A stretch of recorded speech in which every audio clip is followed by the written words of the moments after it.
Bonjour à tous et à toutes.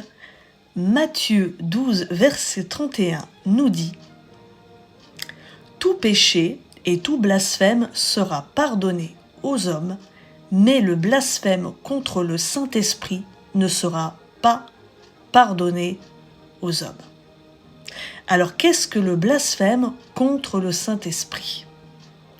C'est le fait de faire passer ce que le Saint-Esprit fait pour des œuvres du diable. C'est attribuer au Saint-Esprit ce que le diable fait.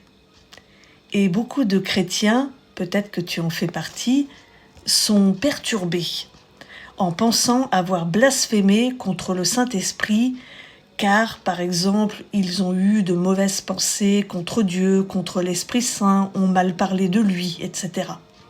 Donc déjà, si tu avais blasphémé contre le Saint-Esprit, tu ne te poserais pas la question si tu as blasphémé ou non contre le Saint-Esprit. Et en fait, ça va bien plus loin qu'une histoire de mauvaise pensée. Et puis, cela peut venir bien sûr de l'incrédulité, d'une mauvaise connaissance. Car il est écrit que le peuple périt faute de connaissance, nous dit Osée 4, verset 6. Mais Dieu connaît les cœurs et sait faire la part des choses pour juger avec équité et justice.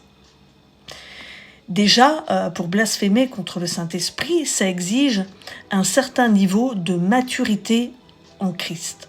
C'est quelqu'un de mature en Christ, qui a la connaissance et qui a vu Dieu agir puissamment. C'est quelqu'un qui a eu une révélation du Saint-Esprit et de son action, et qui a choisi volontairement de s'opposer à l'Esprit. Donc la personne est consciente de ce qu'elle fait. Par exemple, les pharisiens qui avaient reçu la preuve irréfutable que Jésus accomplissait des miracles par la puissance du Saint-Esprit prétendaient qu'il était au contraire possédé par le démon Belzébul. Ceci est dans Matthieu 12, verset 24. Blasphémer contre le Saint-Esprit, c'est salir volontairement l'œuvre de Jésus. Le blasphème contre le Saint-Esprit fait-il perdre le salut ? La réponse est oui, au regard de Marc 3, verset 29.